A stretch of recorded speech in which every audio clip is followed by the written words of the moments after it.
ମାତୃଭୂମି ମାତୃଭାଷାରେ ମମତା ଯାହୃଦେ ଜନମି ନାହିଁ, ତାକୁ ଯଦି ଜ୍ଞାନୀ ଗଣରେ ଗଣିବା ଅଜ୍ଞାନୀ ରହିବେ କାହିଁ। ଜାତିସଂଘର ଅନୁମୋଦନ କ୍ରମେ 2000 ମସିହାରୁ ସମଗ୍ର ବିଶ୍ୱରେ ଫେବୃଆରୀ ମାସ 21 ତାରିଖକୁ ଅନ୍ତର୍ଜାତୀୟ ମାତୃଭାଷା ଦିବସ ଭାବେ ପାଳନ କରାଯାଉଛି।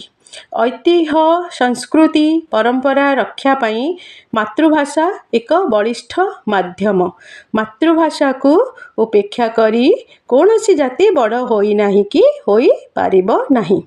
ଏହି ବାବଦରେ ସଭିଙ୍କୁ ସଚେତନ କରିବା ଏହି ଦିବସର ମୁଖ୍ୟ ଲକ୍ଷ୍ୟ।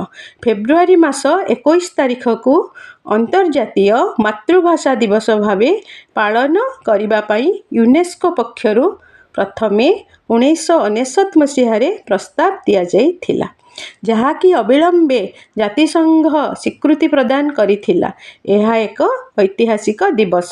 1952 ମସିହାରେ ଏହି ଦିନରେ ମାତୃଭାଷାର ସୁରକ୍ଷା ପାଇଁ ଶିକାର ହୋଇଥିଲେ ବାଂଲାଦେଶର ଏକାଧିକ ମାତୃଭାଷା ପ୍ରେମୀ ବଙ୍ଗଳାଭାଷୀ ଛାତ୍ର ଓ ବୁଦ୍ଧିଜୀବୀ।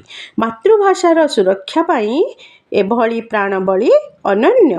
ତେଣୁ ଏହି ଦିନରେ ଅନ୍ତର୍ଜାତୀୟ ମାତୃଭାଷା ଦିବସ ପାଳନ କରିବା ନିମନ୍ତେ ନିଷ୍ପତ୍ତି ନିଆଯାଇଥିଲା। ବନ୍ଦେ ଉତ୍କଳ ଜନନୀ, ବନ୍ଦେ ମାତରମ୍, ଜୟ ହିନ୍ଦ। Love you Odisha, love you ମା, ଲଭ୍ ୟୁ ମା, ଲଭ୍ ୟୁ ମା।